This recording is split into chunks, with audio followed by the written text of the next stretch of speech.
আজকে আমি বানাবো ঢ্যাঁড়স আলুর তরকারি। এই দেখো, আমি প্রথমে তেল দিলাম, একটু জিরে ফোড়ন দিয়েছি, আর এর মধ্যে আমি দিলাম একটু পেঁয়াজ কুচি। এটাকে একটু ভেজে নেব।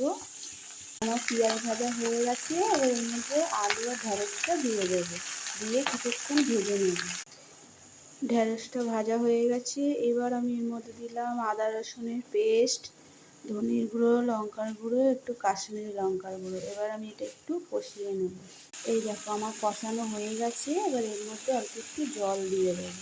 কষানো হয়ে গেছে, এবার এর মধ্যে একটু জল দিয়ে এবার ঢেকে দেবো সেদ্ধ হতে।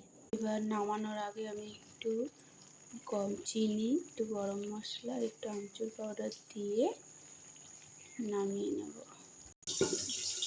এই দেখো, আমার ঢ্যাঁড়স আলুর তরকারিটা রেডি হয়ে গেছে। এটা রুটি বা গরম ভাতের